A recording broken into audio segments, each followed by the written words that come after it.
Welcome to another Hopeless Sunday on the Hopeless Stream. Today, we're not going to be bothering with the world outside, but we're going to be focusing on the world within, the world of the imagination that can be unlocked through board games, and especially through early board games from the 1980s.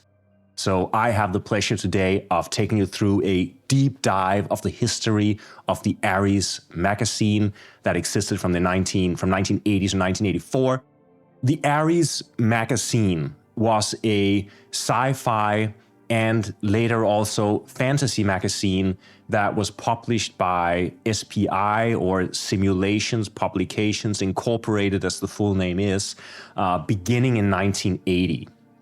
Now, to understand why SPI, which was one of the two big players on the board wargaming market together with Avalon Hill, would suddenly venture into publishing sci-fi and fantasy material, well, to understand that, you have to think about the context in which this happened. And that context was that in 1973, TSR had published Dungeons and Dragons, and fantasy gaming and sci-fi gaming had just grown up through the 70s. So when we are in 1980 and SPI, they're putting out their board war games, and Avalon Hills are putting out their board war games, well, they can kind of smell what's in the air. And that is that this adventure gaming, this fantasy sci-fi gaming, genre gaming, that's going to strike it big.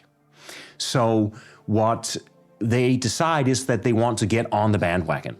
And they already had some forays into this territory. They published some early sci-fi titles in the 70s, but it was only really with the release of ARES magazine that they sort of went full on in to this scene, and they wanted to be part of it. And SPI itself, it had been established in 1969 by Jim Donegan, who is one of the most important people in the history of wargaming. He had originally been working for the Avalon Hill Game Company, which itself had been established back in the 50s. And he published a couple of games with them. He published, for one, Jutland with its notorious blue board, and also 1914. And 1914 was another of those sort of mega games that got a lot of flack for being unplayable, but really sort of showed Jim Donegan's ability to simulate conflicts through game mechanics. It has some very, very interesting mechanics that basically means that the game slows down to a grind, and it ends up in just being this attritional warfare with units stuck across from each other in trenches, shooting and bombing at each other without really making much headway. Exactly as what actually happened in the First World War, which 1914 naturally covers. But was it also a good game? Well, who knows? It was a good simulation, that's for sure. And in 1969, Jim Donegan, he partnered up with Redmond Simonson, who was more of a graphics guy. He was an illustrator. He did a lot of the illustrations for the SPI games. He also did a lot of illustrations for the ARES magazine. And together they started publishing sort of more complex simulationist war games up through the 70s, and they were very successful in their own little niche of the market. And compared to Avalon Hill, SPI was usually seen as the more serious of the two. Like, if you were a serious war gamer, if you really wanted to understand conflict simulation, well, then you bought and played the SPI games. Avalon Hill also had some great titles and stuff, but I think if you were a real board gamer, you had to be in the SPI camp. Which is also why, to see SPI beginning to release these sci-fi and fantasy titles, even if it's just a few, but then taking that big step into releasing the ARES magazine, is really a big thing. Because suddenly they risk alienating parts of their core audience at this time. Because it may be that fantasy's popularity was on the rise, but it certainly hadn't spread to all these sort of hardcore board gaming, wargaming groups who were very skeptical of this intrusion of all these sort of non-factual, non-historical elements in their simulation gaming. And right from the start, they sort of launched this whole series with a game called Worldkiller, and it was a sort of classic human versus alien war game. So sort of standard sci-fi fare, and it really, really showed what direction this magazine was going to take. And the hallmark of this magazine was that every issue would include a board game, like a complete board game with a fold-out map with die-cut counters that you could punch out of the board and that you could play with. You just had to supply your own dice, and sometimes you had to photocopy some sheets or something for use in the game. But basically, these were complete games that were published in these magazines. And the games, when you look at them today, are some of the most incredible and innovative game design that you see in this era. And there was a lot of interesting mechanics being developed around this time. This was really when the hobby board gaming scene was beginning to find its feet, experimenting wildly left and right. There still weren't too many established standards, and conventions were just made to be broken at this point in time. And ARES magazine, in many of the games that they published, they were at the very forefront of this.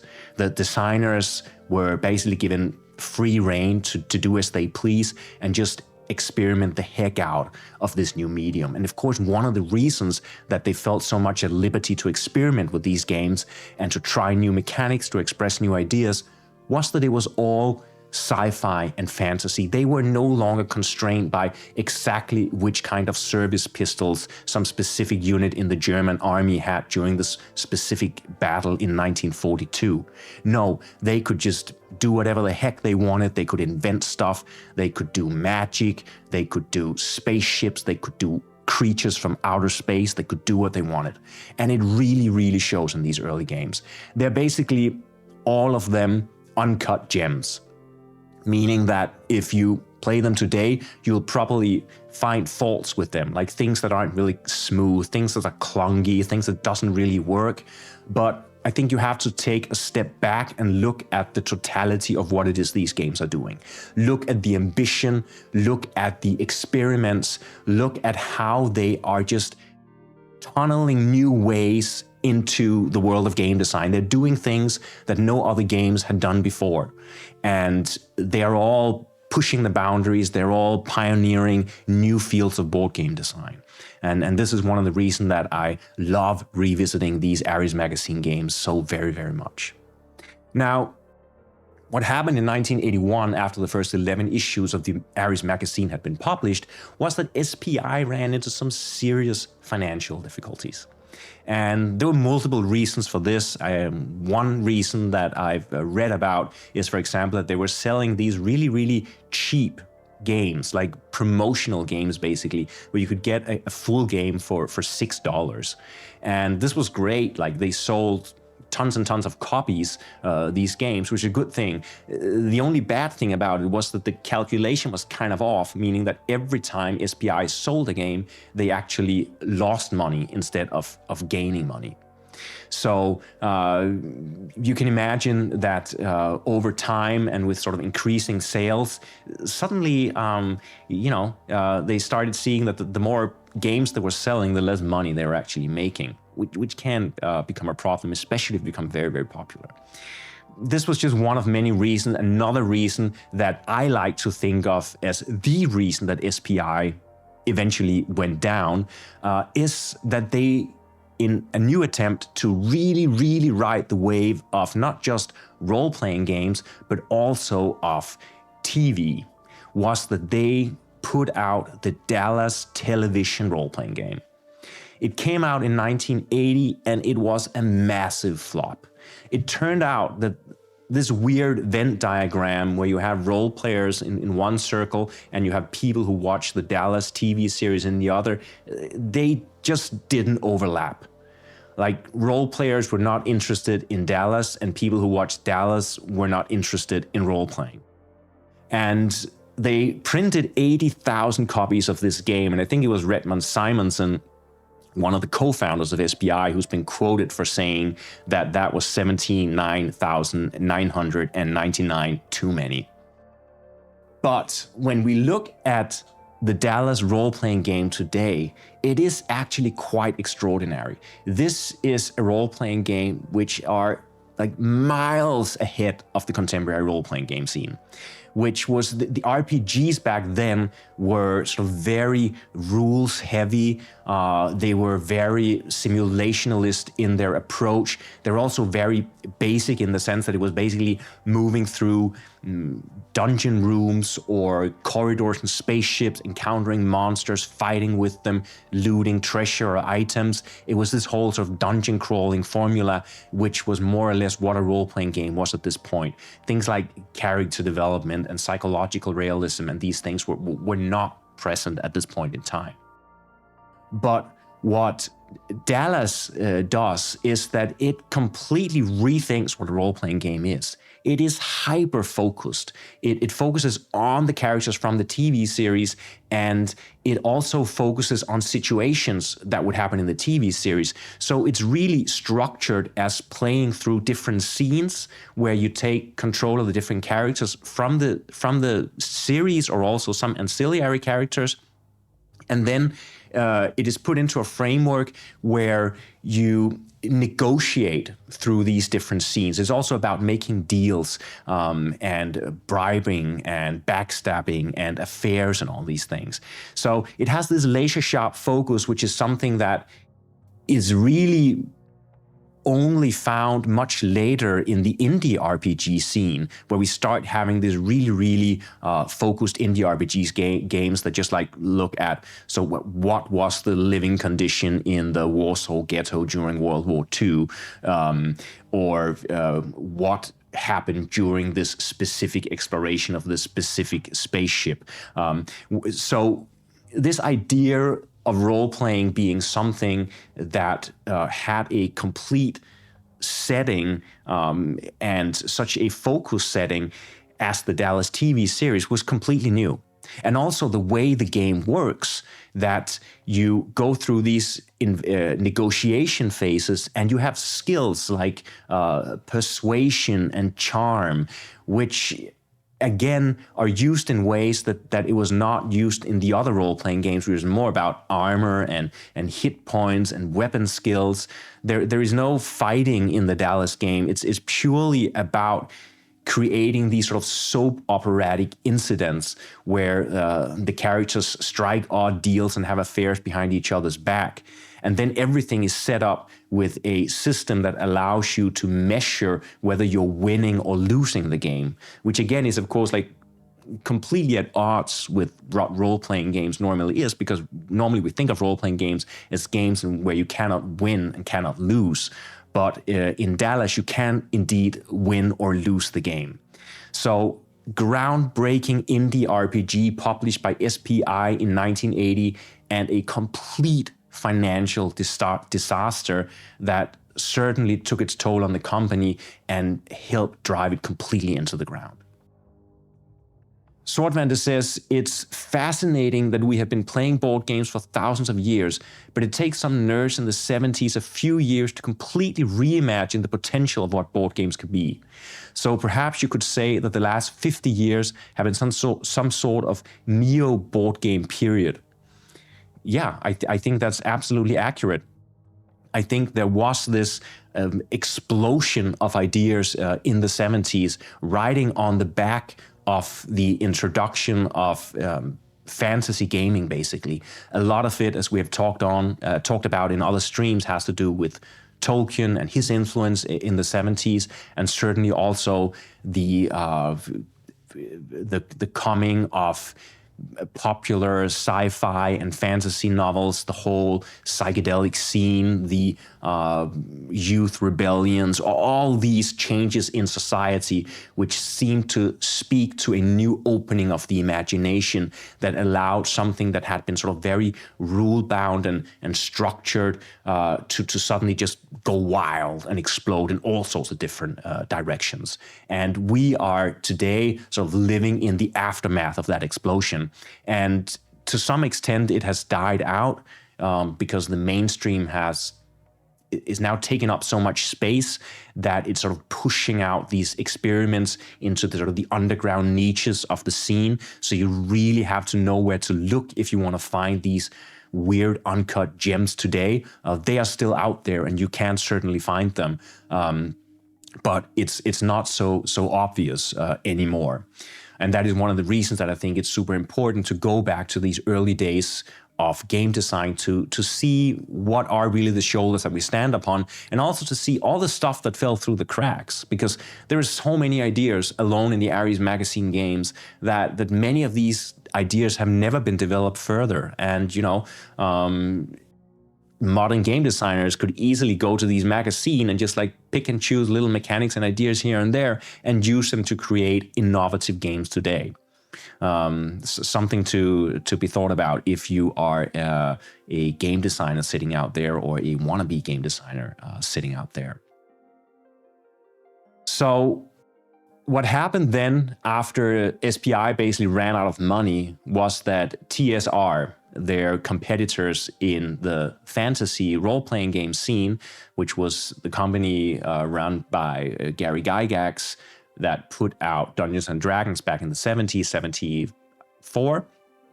And they basically gave a massive loan to SPI, and it was insured against their stock. And then TSR themselves were in financial difficulties. So just a few weeks later, they recalled the loan and basically took over all of SPI's stock and basically the whole SPI company.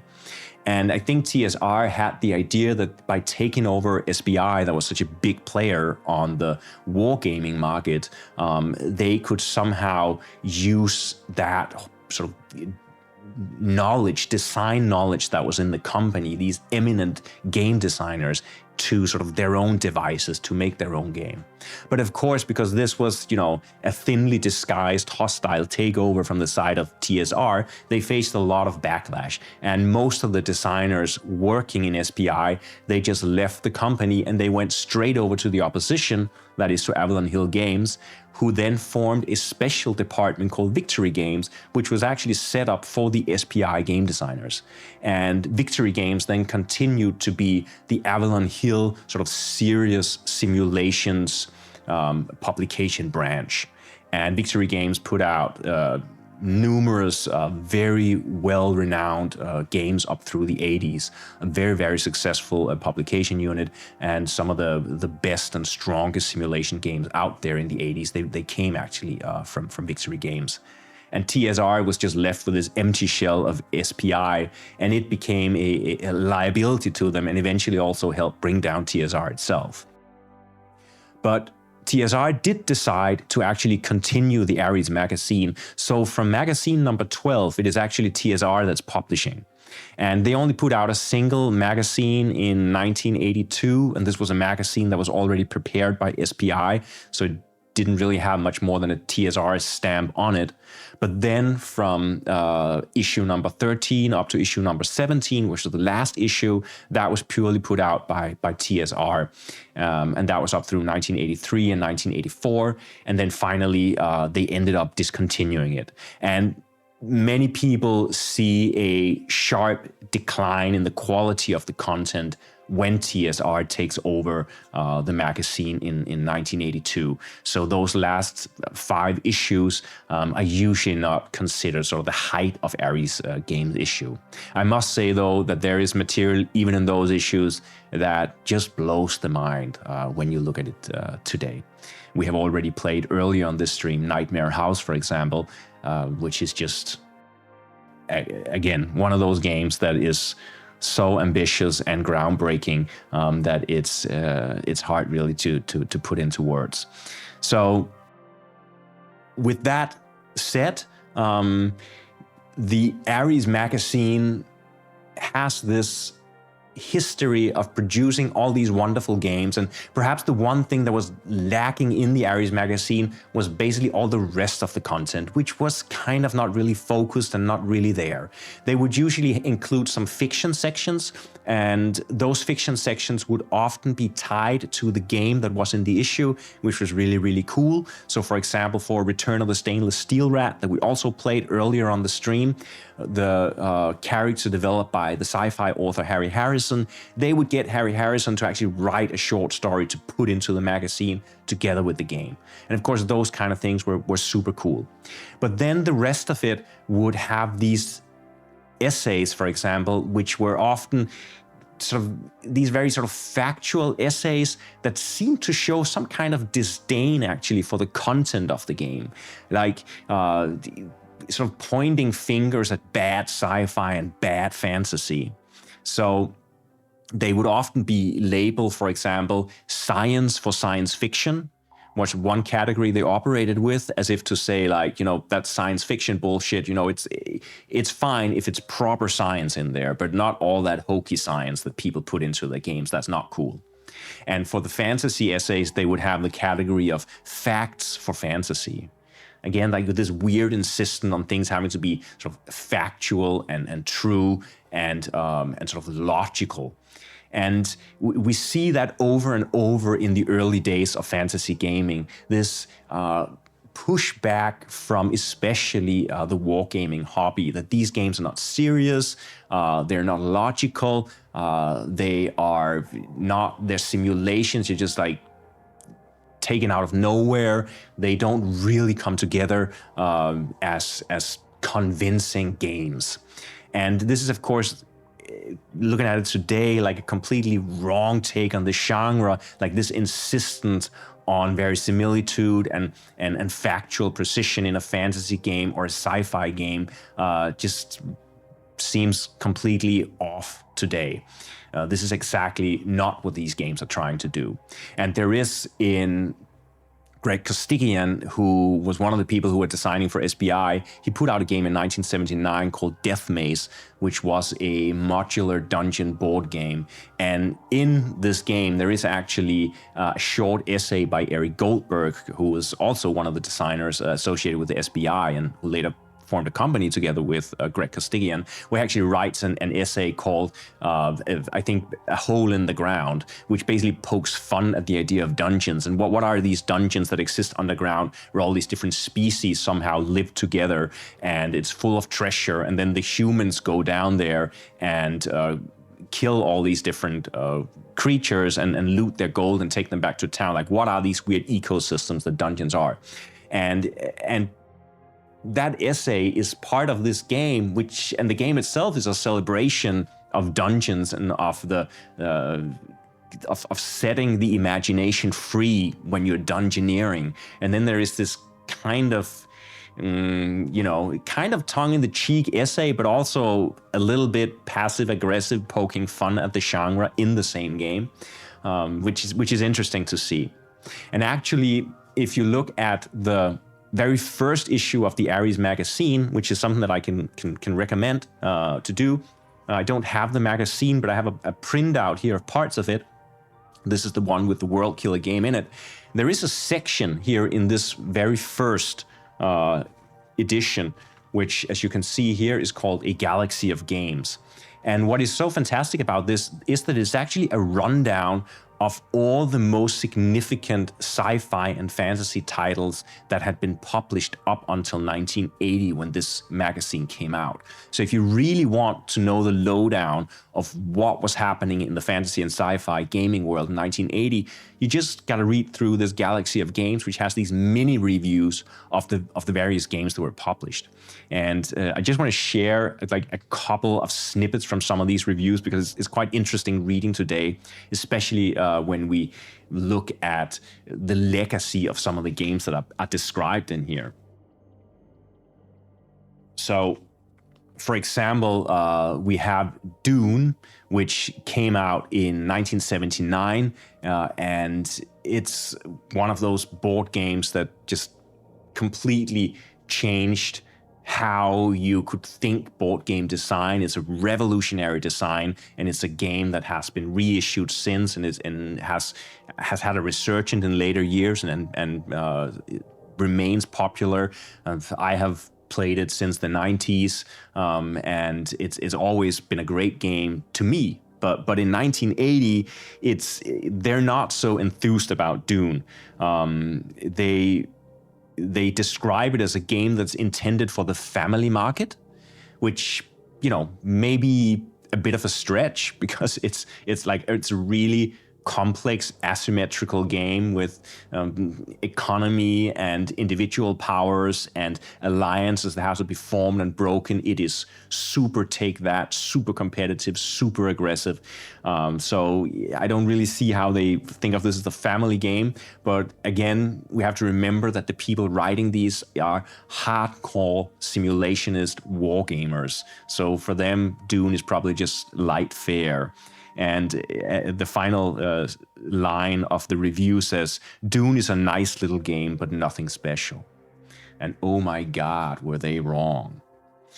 So reading these little snippets about these games can be really fun. And it's especially fun to read their take on the role-playing games that came out. And you'll see how vilified Dungeons & Dragons was at this point. And it both had to do with the quality of the product that came out, and it also had to do with the character of Gary Gygax himself and the way he ran his company, sort of very, very sort of bullish business approaches, and just, anyone who tried to do anything remotely similar to Dungeons & Dragons just immediately got sued by Gary Gygax and his company. So they had a bad standing in the publishing industry at the time. And if we look at the description of Dungeons & Dragons, we'll see that there is some recognition of the importance of Dungeons & Dragons, yet at the same time, it's also gets some tough words with it. So it says here that Dungeons & Dragons is the most important concept to be introduced to the wargaming hobby in the last 10 years. And, that is absolutely true. But then when it comes to actually the game itself, the article here says, the actual game, however, qualifies for federal relief as a disaster area. If anyone can discern organization in the rules, he is eminently qualified to make a living as a cryptologist. So yeah, I'm enthused about the concept, but certainly not about the actual publication of the game. And then it says further down that TSR has attempted to mend matters by issuing a more complex version of the original, but the revision creates as many problems as it solves. And here, of course, they're thinking about Advanced Dungeons & Dragons, which was which built on the original Dungeons & Dragons. And again, it says, though Dungeons & Dragons is a mediocre game supported by a great idea, it'll become the all-time wargame bestseller in the not-too-distant future. And they were certainly right about that. It would become an absolute bestseller. Whether exactly a wargame bestseller, I'm not sure that I would call it that. But for sure, this was a game that completely changed the landscape of hobby gaming in the 70s and especially up through the 80s. And here, next to the description of Dungeons & Dragons, we actually have the description of Death Maze that I mentioned before, Greg Costigian's modular dungeon crawl game. And here again, we actually have, it is Eric Goldberg again, the guy who also wrote that little essay in the Death Maze rulebook. And here he writes, the idea of adventurers going into a large hole in the ground to combat monsters guarding treasure is a very silly one. The concept of the dungeon, as treated in most fantasy role-playing games, is totally illogical. And it's so great to read this, I think, and just feel that at the time that this was actually a point of critique, that it was illogical. Like, dungeon crawling is illogical, therefore it's bad. Like, it's wonderful. And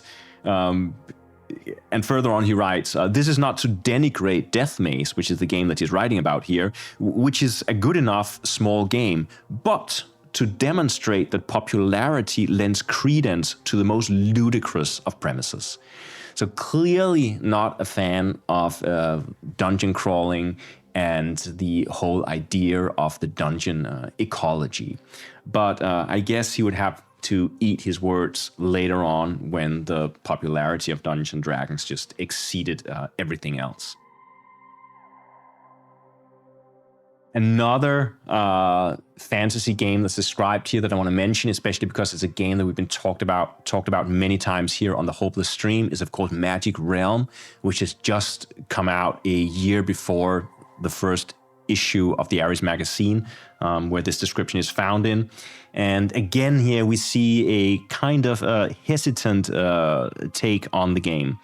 So many fresh new ideas which could be used to good effect are presented here. Unfortunately, the game doesn't work. As the rules become more sophisticated, and this is a complex game when all the rules are used, the murky rules require as much interpretation as a Supreme Court decision. There could have been a great game in Magic Realm, but it was aborted early in the life cycle of the game.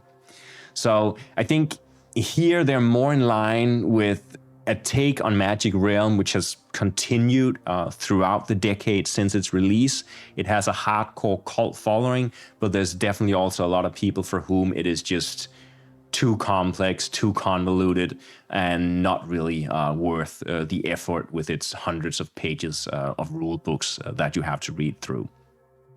But again, interesting to see that already at this point, actually, that it is being slammed for its complexity, which again, coming here from the wargaming society, says something about how complex Magic Realm really is, and of course also how poorly organized the rules of the first edition of the game was.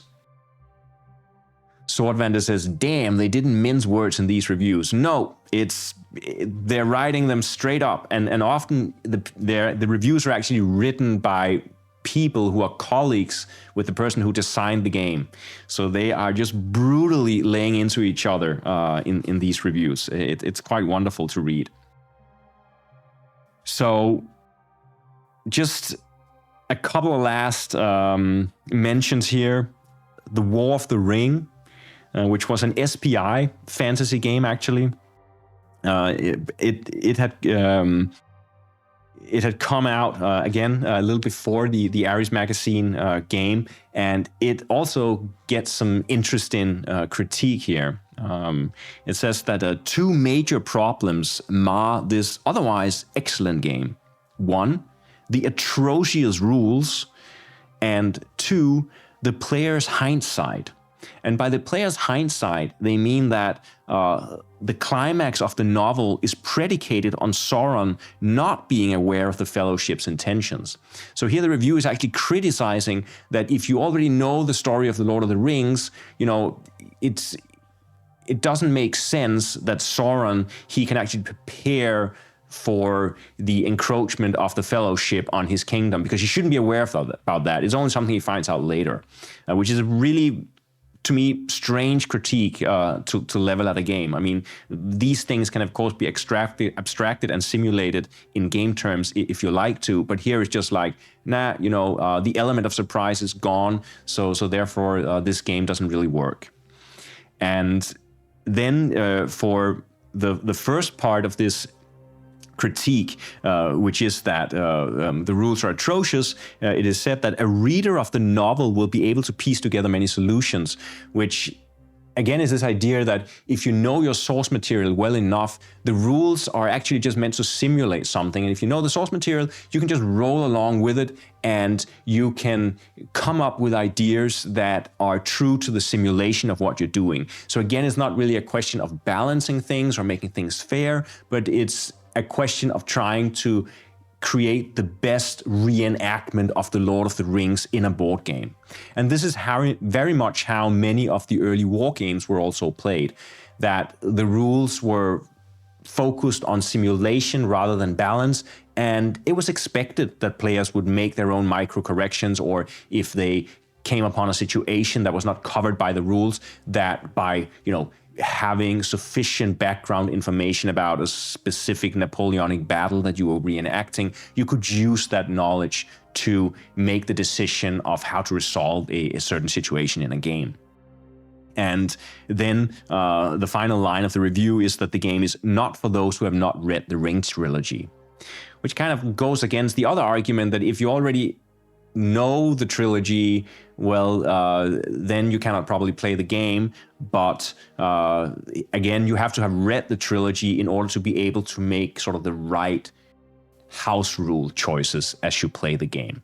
So it's a really interesting takes here on fantasy games. Clearly, they are still very, very closely tied to wargaming, and the imagination is still somewhat in change, even though it is breaking free. And as we'll see in the ARES magazine games in a minute, all bets are off. Like it just goes crazy. But right here in the first ARES magazine, there is still all this hesitancy towards the genre of game. And then, of course, the final game that is mentioned is White Bear and Red Moon, another Grail game we have mentioned many times here on the Hopeless stream. It's from 1975. It's often credited with being the first fantasy war game. It was created by Greg Stafford, the creator of the Glorantha world and the Pendragon role-playing game. And it is a convoluted game to this day, but it's a game with a lot of heart. And I'm really happy to read here in the first issue of the ARES magazine that is being recognized. So here it says that the experience of Greg Stafford with gaming resulted in poor rules and awkward systems. Regardless, White Bear and Red Moon is one of the few games which can safely be described as a work of art. White Bear and Red Moon is less a game than a description of an entire culture.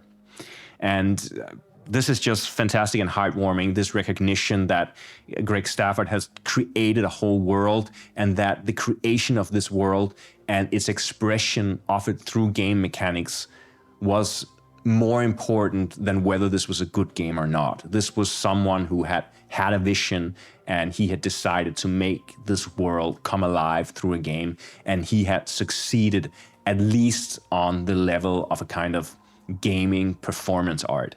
And this is a game that I have secured my own copy of it, and I hope that in one form or another we'll be able to stream it here on the Hopeless stream someday.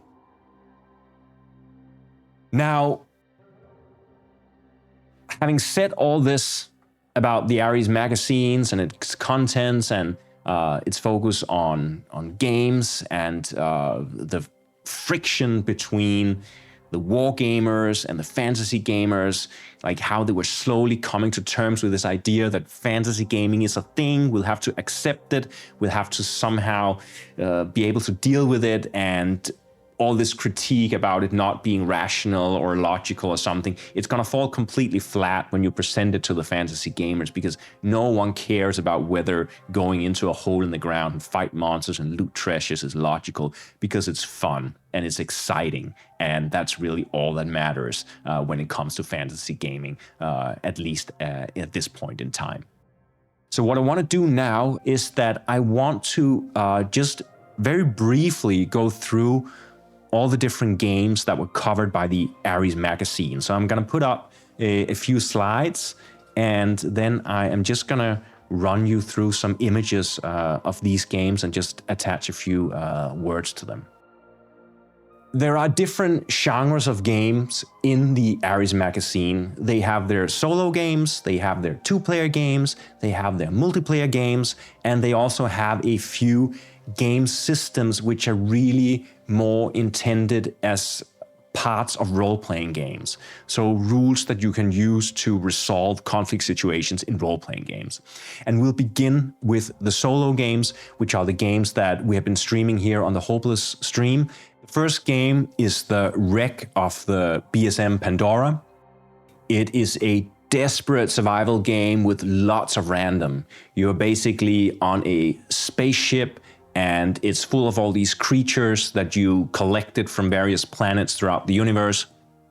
And you wake up and everything has gone haywire. The creatures out of their cages, they're running around the corridors, and you have no idea who is where or what is where or where all the different tools and items that you need to contain the situation they are. So you're just running around like headless chickens trying to contain the situation that's going out of control. And at the same time, there is a timer moving towards a complete shutdown of the ship, which will mean the final demise of everything aboard the ship. So you basically have to get all the creatures neutralized or back in their cages, and also prevent the ship from going into shutdown. It's complete chaos. It has a timer, and it is after the stream tonight, it'll be the only solo game that we haven't yet streamed on the Hopeless stream, but it will be coming up. One of the reasons that I'm saving it for last is that it's the least narrative driven of the solo games in the magazine, so it's a little bit more mechanical, but one of the things we pride ourselves on here at the Hopeless stream is, of course, to breathe life into cardboard. So I will take it on and see what stories I can sort of extract from all this madness. And it's a game that I think must owe some of its existence to Tom Wham's bonkers 1979 game, Awful Green Things from Outer Space, which is a game that I played the heck out of it in the 80s and also in the 90s. It's a really, really fun game where you're running around a spaceship full of creatures, and you have to find out which tools can actually be used to harm the creatures, and that changes from game to game. So it's sort of a trial and error system, and the spaceship is also moving towards some kind of shutdown or annihilation situation. So it's complete havoc and very reminiscent, I would say, of the Wreck of the BSM Pandora, except that the Wreck of the BSM Pandora is sort of more serious in its intent and more like a proper war game-ish game, whereas Awful Green Things from Outer Space is really just like crazy beer and pretzels family fun. I can highly recommend it. It came out in 1979. It's still a very, very good game, and it was re-released as Red November later on. So you might know it as Red November, but there is Awful Green Things from Outer Space, predecessor to Red November, that I can highly recommend trying to get a hold of. And you can see here the game board in the Wreck of the BSM Pandora, the spaceship on the left, and all the charts and tables on the right, and various creatures and items and stuff in the top. So it's played on this map. I mean, beautiful colors here. I just love these colors from these early magazine games. And yeah, I'll take it for a spin someday, and we'll see where it ends up. The second solo game is Citadel of Blood, which, of course, we have already streamed here on the Hopeless stream. And this is a modular dungeon crawling game, which is really a remake of Death Maze from 1979. So it's more or less completely the same system, except that here an overarching story has been built into the game. So this feels more like the Death Maze mechanics, but with a scenario added, like a module you're playing through. So it feels like Death Maze is your system and Citadel of Blood is the story that you play in that system. And as you can see, there is no board in the game as such. There are only these microscopic modular tiles that you punch out from the punch board, and then you put them together to create this micro dungeon on your table, and you fight monsters and go deeper into the Citadel to finally confront sort of the evil lord in a big showdown. And how that went, you can check out on our Citadel of Blood stream. The third game is Voyage of the BSM Pandora. This is a game which is really linked to the Wreck of the Pandora that we saw just before, because the Voyage of the BSM Pandora is this paragraph-driven game that allows you to, as a player, travel to different planets, descend onto the planets, and then play out these mini games on the planets, on these small little maps. And it's a paragraph-driven system. It was the game that introduced really paragraph-driven board games.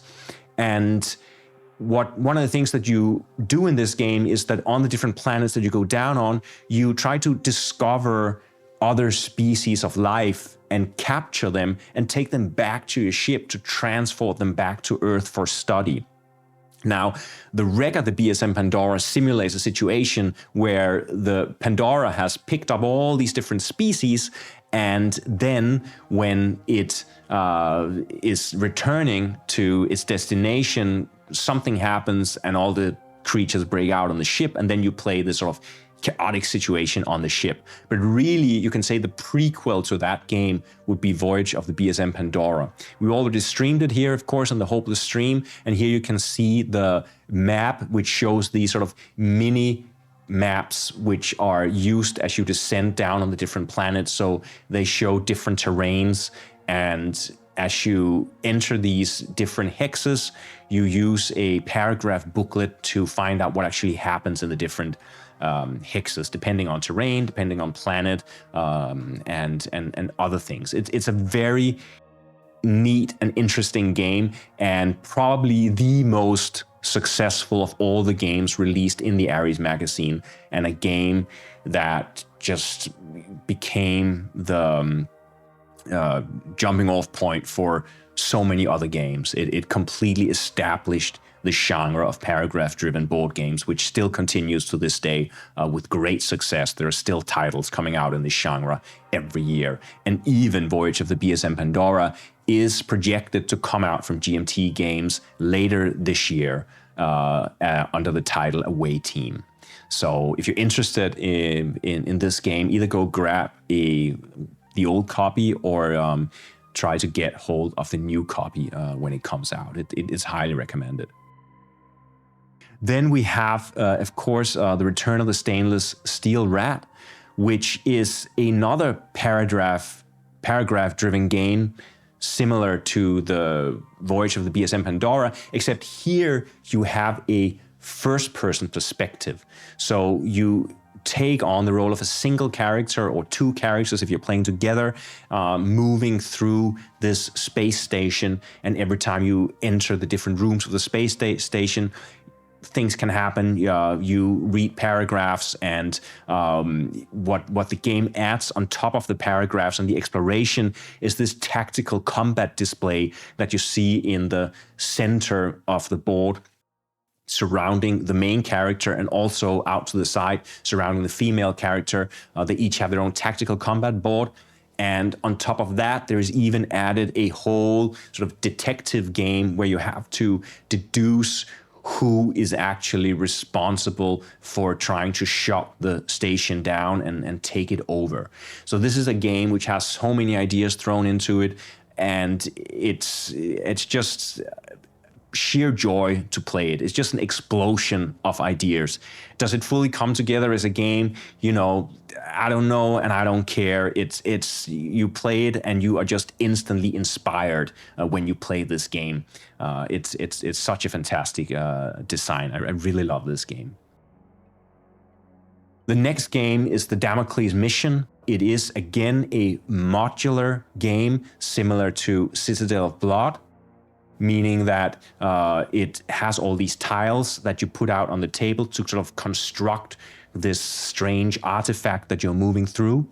And it is one of the few sort of hard sci-fi games to come out. I think it's the only really hard sci-fi game, I guess. Maybe not, but it's one of the few hard sci-fi games to come out in the ARES magazine. And generally, sci-fi is often more pulpy, but I think this is this kind of sci-fi game that the war gamers, they would really like, because it takes its subject matter serious on a different level. There is, as you will see, a lot of dice rolling involved in this game, and I don't know how that would sit with the war gamers. It is really a very random game, but it has that hard sci-fi feel, and I think one of the things that it got going forward is that it creates a sort of very real sense of mystery when you're playing the game. It's really like you have no idea what is actually going on. So in that sense, it's very interesting to play something where you really feel like a human being exploring some kind of alien vessel and you have no idea. Now, the last of the solo games in the ARES magazine was Nightmare House. It's one of the later games that came out under TSR. Again, we streamed it here on the Hopeless stream, and if you followed along, you might remember that is this RPG-like horror game, haunted house horror game, and again, like wildly ambitious. It is played on 2 maps. One map on the left represents the house, and the map on the right represents the astral plane, which overlaps with the house, but not one-to-one, meaning that points on the astral map can map to different points in the house. So even if 2 positions are adjacent on the astral map, they might not be adjacent in the house. And the characters' physical bodies move around in the house, but they can then astral project into the astral plane to try to close down portals and fight this entity that sits in the center of this web, and they can become cut off from their bodies, so their bodies just lie unconscious in the house while their spirit is roaming around the astral plane, and other player characters can try to then enter the astral plane and find these drifting spirits and take them back into their bodies in the house. This is, again, a fantastic imaginative game, which is so ambitious and innovative that you don't even know how to, how to contain it when you play. Like how can this even come together? And again, like the stainless steel rat, maybe it doesn't come fully together. It becomes too convoluted for its own good. It want to do too much, and it also has very horribly written rules, I should say. It's really tough to learn it. But once you learn it, it's not that complicated, actually. And if you lean into it and you really immerse yourself in this haunted house atmosphere, you can really get a kick out of this game. And I should say that this is a game which is also an inspiration for many of the later haunted house games. So I think a game like Chill Blackmorn Manor from 1985 owes a lot of debt to Nightmare House, as does a game like Betrayal on House of the Hill from 2004 and Mansions of Madness from 2011. These are all games that piggyback on Nightmare House, which really was the first horror board game to take itself seriously, as we've discussed in previous videos.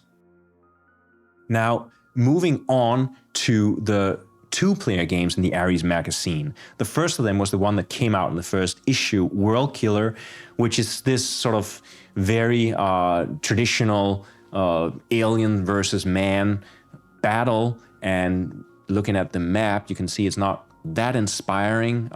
It's kind of, the game is kind of like this map. It's really very fiddly. And one of the things that make it very fiddly is that it does not just simulate positioning in sort of on the 2-dimensional plane of the map, it also simulates a 3rd dimension. And that means that you have to place the counters in these squares that you're seeing in different parts of the square, showing how deep inside that square they actually are. And I think this 3D modeling, it's an interesting idea, but it becomes super fiddly, and very easily you bump one of the counters and suddenly it's at a different depth level than it was before, and no one can remember. And it's really prone to error, and as the ships can also hyper jump between spaces. So there is some ingenuity here in trying to create like a 3D map so you can play tactical space combats, but I'm not sure that it really works. I haven't played it, and I should say that many of these games, other than the solo games, I haven't actually played, but this is a game that does not have the best of reps, and I guess I can understand why. Another game which has a better rep, and which I'm looking very much forward to play at some point, is Rescue from the Hive.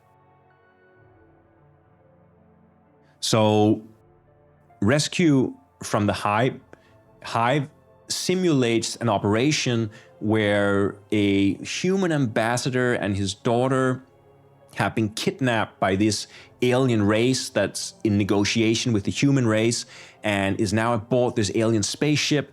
And the humans, they send in their space marines to locate and free the ambassador and his daughter. And so you have this sort of tactical combat on a spaceship. One player plays as the Space Marine, the other player plays as the aliens. And this is, of course, a setup that we have seen many times over, but we are pretty early in time here, 1981. We hadn't seen that many examples of it yet. And it does something that had not been done before at this point, which is that it takes the alien counters and it flips them face down, meaning that only the alien player actually know which aliens are where on the ship. So the Marine player just knows that there are aliens, there's an alien in that space, but it's only when they come face to face with it that the counter is revealed and they find out how strong that alien is. And anyone out there who thinks that what I'm describing right now is not Rescue from the Hive, but Space Hulk from 1989, they're not dead wrong, because this is basically one of the core mechanics of Space Hulk, designed by Richard Halliwell for Games Workshop in 1989, which uses blips, which are these sort of blips on the radars of the Space Marines or Terminators as they move through the ships, telling them that there is alien activity over there, but how much alien activity is only revealed when they get line of sight to these blips. So that mechanic was actually already introduced here in Rescue from the Hive.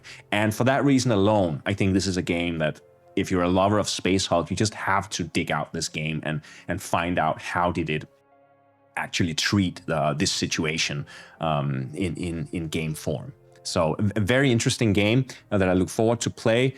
Here is a bit of the map. It might not look as exciting as the modular tile map of Space Hulk, but again, we should remember for all these games that I'm going through right now that these are actually magazine games. Like, these are just a folded sheet in a magazine, some pages of rules and a few die-cut counters.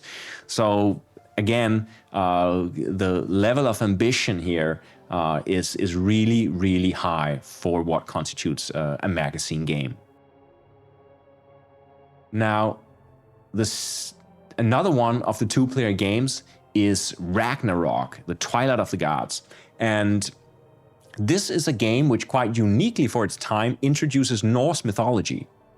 And in this case, we have the Aesir fighting the Jotuns. So that's the English words, I believe. In Danish, we would say Æsir and Jætter.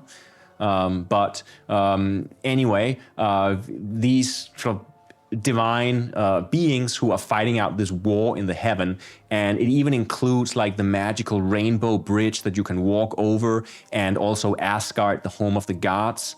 And you can see the map here with Asgard out to the right, and then sort of the territory outside it on the rest of the map. And as you can see, it looks very much like a traditional war game, and of course it is a traditional war game in the whole setup of it, except that you have these magical creatures fighting out, which opens up for a whole different range of mechanics and magic in the game that's not found in traditional war games.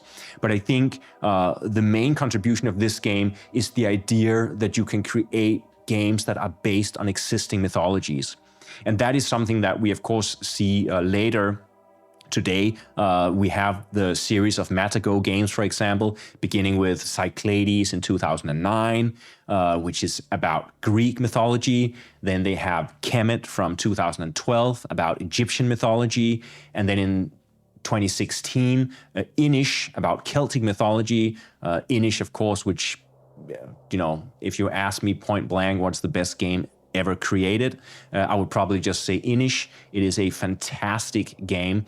And it's interesting to see that even today, something like Celtic mythology is so underused in games. So Ragnarok, using it already here in the early 80s, is actually quite extraordinary. And of course, there are other games that people may think match this Ragnarok even closer, and here I'm thinking of Eric M. Lang's Blood Rage from 2015, which is a game that also concludes in Ragnarok. Both of these games can, in this game, one side is trying to prevent Ragnarok and the other is trying to make sure that it happens. And in Blood Rage, Ragnarok just happens, and you have to sort of be the best positioned player when that happens. But Blood Rage builds on it, and Iriam Lang has also done other mythological games. He's done Rising Sun in 2018, which is based on Japanese mythology, and then Ankh in 2021 based on Egyptian mythology. So again, Ragnarok here starts a school of mythological game, and it'll be interesting to go back to see how does it actually go about dealing with all these different kind of mythologies in game form. Now, another highly regarded Grail game from the ARES magazine is Albion Land of Faerie, designed by David James Ritchie, whose games are characterized by really being labors of love. These are games, his games are so full of detail, so beautifully realized, and again, sometimes too complicated for their own good, but everything is forgiven when it comes to this fantastic design. And this is a two-player game which takes place in mythological or even folkloric England and Ireland, and you can see the map here of the British Isles, and it portrays a battle between the elves and the trolls, and sort of a lot of other characters within that range. But overall, the elves and the trolls sort of battling it out with magic and all sorts of wonderful details go into this game. And the game is also the template on which a later game from 2011 called Fornalder, Nordic Saga, by Karoli Sigurdsvari is based. And Fornalder today is itself a Grail game, because Albion is a Grail game, and Fornalder, which basically takes this Albion formula and puts it into a Scandinavian folkloric setting, is very sought after, but it's out of print, it's very hard to get. I have been lucky enough to secure a copy, and again, it's one of those games that, even though it'll be impossible to play the full thing on stream because it's too complicated and involved, I would love to be able to showcase parts of it one way or another. We'll find a way, we'll get Fornalder to the Hopeless stream because it really deserves to be here. And Albion, of course, does as well. Now, the next game is also designed by David James Ritchie.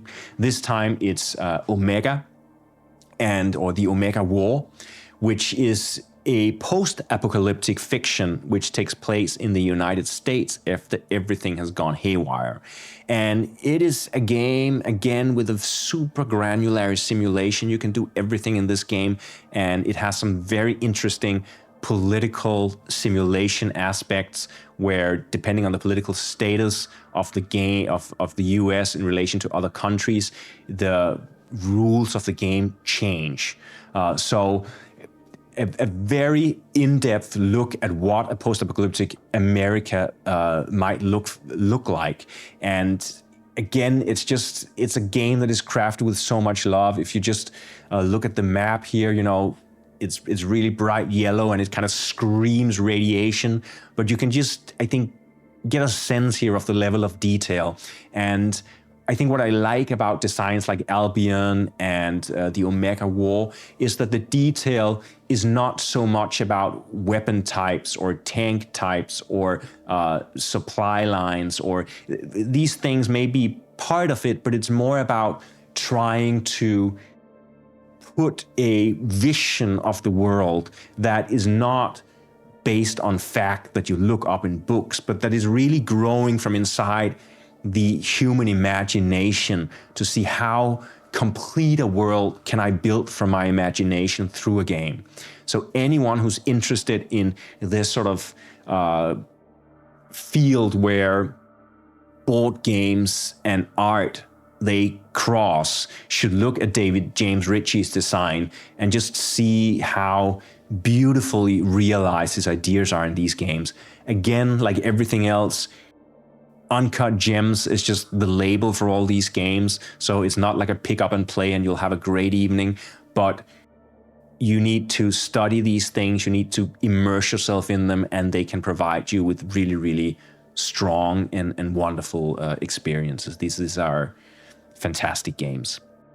Now, the last of these two-player games is kind of further down the scale, I think, of games. It belongs again to the TSR period, and this is probably one of those games where people are right when they criticize TSR's version of the ARES magazine.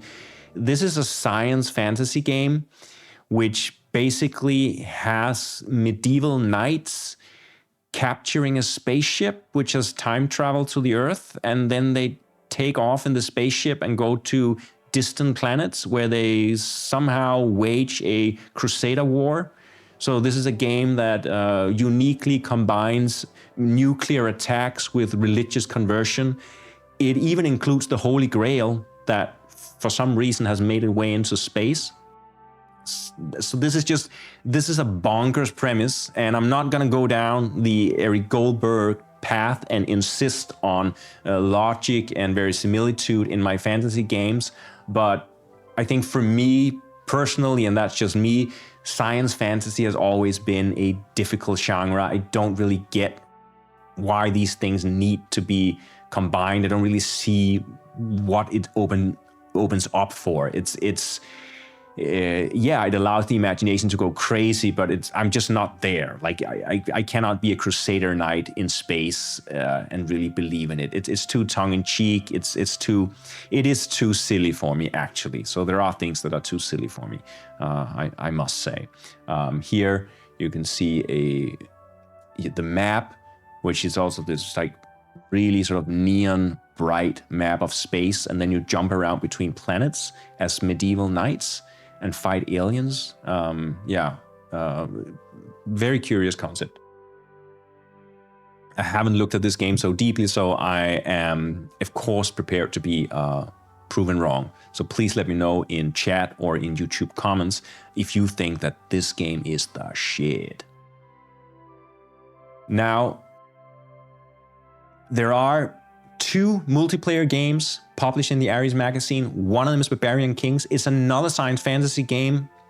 I'm not a fan of science fantasy. Here it's kind of more easily looked over because basically here this is one of those science fantasy things where it's actually a fantasy game, but it just takes place on a planet somewhere in space, which is a fantasy planet. So that's fine, you know, as long as that planet doesn't really enter into it too much. And Swordvander says that silliness is of course not allowed on the Hopeless stream. Yeah, we have had this discussion before, and if some of you can remember one of the very, very early streams of Barbarian Prince, we were quoting an interview with the designer who said that he had tried to create a game which didn't include randomness or silliness. And if you ever got into a situation where you didn't know what to do, a situation that wasn't covered by the rules, you just imagine yourself as Barbarian Prince and then make the correct choice based on that. So no silliness, we will not stand for it. But again, as I said, with Barbarian Kings, I think the silliness is limited, at least by the fact that it's basically a fantasy game. With warriors and magic just set on a planet. And it does get a little silly. When you play it, you can see it has a beautiful map, which looks like a fantasy map, but there are some elements like airships and war frogs in this game, which is probably also a little bit too silly for me. But yeah, I think it's also probably marred by as a game design, marred by this multiplayer approach where you're trying to add some kind of fog of war by having everything being written down as notations. So like at the start of the turn, you write down all the magic you want to use, and the movement phase, you write down all your moves, and then everything is revealed simultaneously. And it is, of course, great because it means that you are working more in the dark. It becomes more realistic in that sense, but it also tends to really slow down things, and there becomes a lot of people just looking down at their little notepad writing, this piece will move from this area to that area and it'll fire off this magic spell to do. So it, you know, it's better. It sounds better than it is, perhaps, this simultaneous fog of war kind of build-up. In reality, it's a bit of a slog.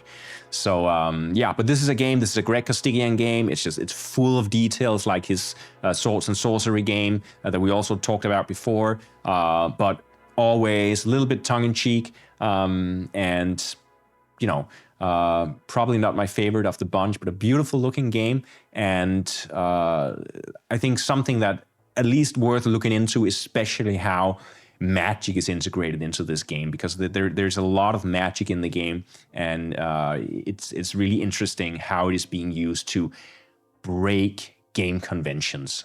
So you can do things like creating illusory troops and things in the game that is completely against the grain when it comes to traditional wargaming. The second of these multiplayer games is, oh my god, Star Trader. Now, this is a hyper complex interstellar trade simulation. You can do anything in this game. It has so much chrome, and it's actually meant even to be just a module that you can insert into the Universe role-playing game, which was a science fiction role-playing game released by SPI. But oh my god, is this game complex. And I think just looking at the map will give you an idea that this is not a pick-up-and-play thing for the whole family. No, no, no, no, no. Because here you are, you have ships, physical ships moving around on the map doing battle with each other, on top of this complex economic simulation with supply and demand and ferrying passengers from one planet to another. You can smuggle goods, you can board other ships. It's so full of chrome. And again, you look at this rule book and all the things you can do in the game, and it's amazing, it's astounding. It's like, how can this even exist in the format of a game? I think it's so beautiful to have this vision and just put it out there, just dump it in this rule book. And this is a game that I have not played. It's often described as being very complex and convoluted, but for the people who really get into it, it is also known to be one of the best economic simulations, at least from this early period. So I think actually there is a really strong game in there. And I was amused to see that I think it's already the issue after Star Trader comes out. There is a page in that issue which is dedicated to sort of optional extra rules. If you think that Star Trader is not chromy enough, now you can also add pirates, now you can also add this, now you can also add that. So it just keeps on growing. And we have talked about this before, you know, this point where, you know, when does simulation stop and game begin? You know, are you trying to do a one-on-one simulation, or are you just trying to do something that sort of feels like being a Star Trader? Or do you really have to be a Star Trader down to the like tiniest details?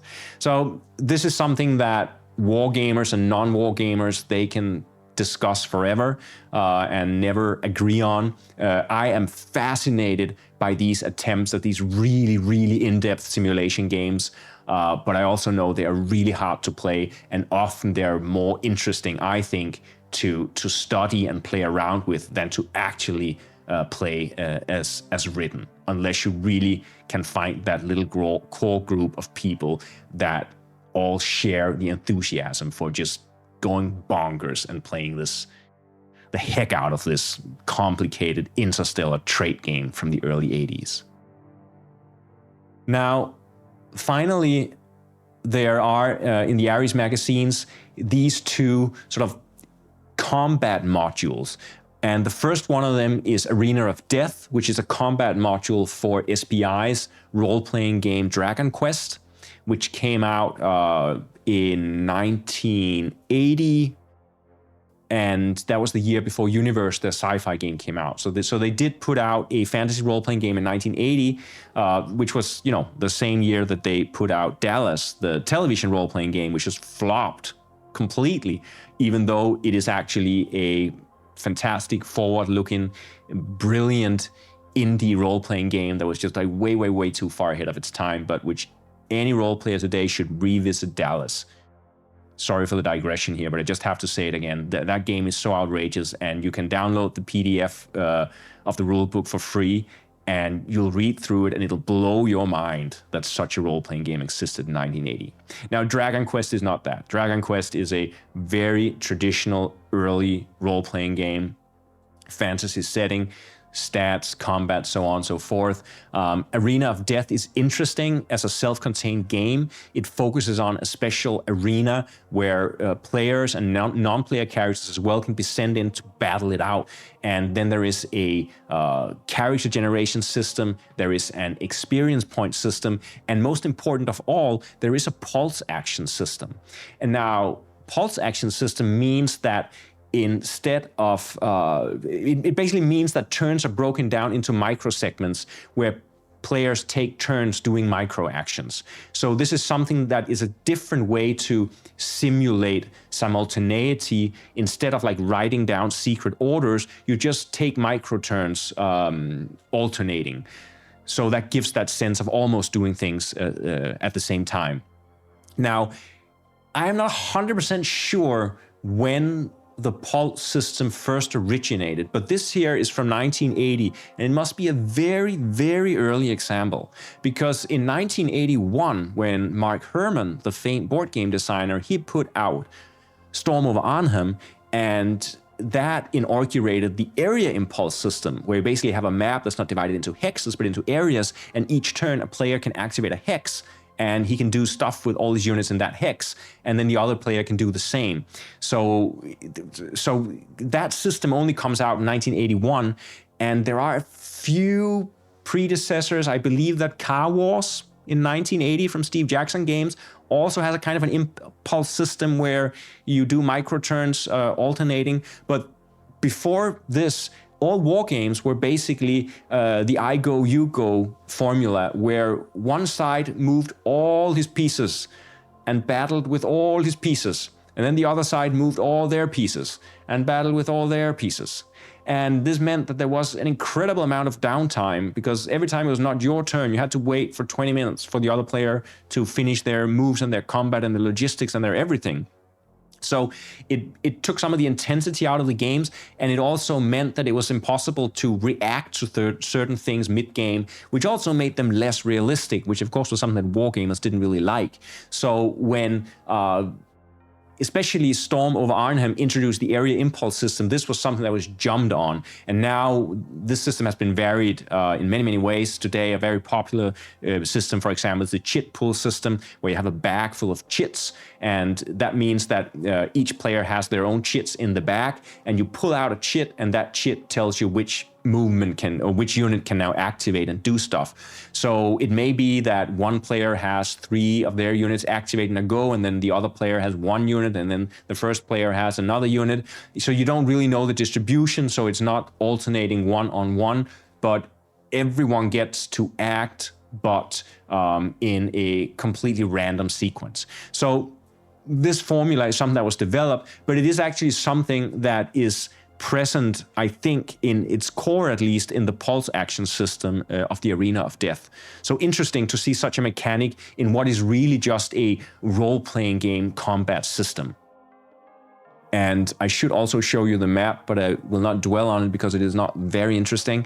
But it is also just an arena with some terrain effects which can influence the combat and make it a little more interesting.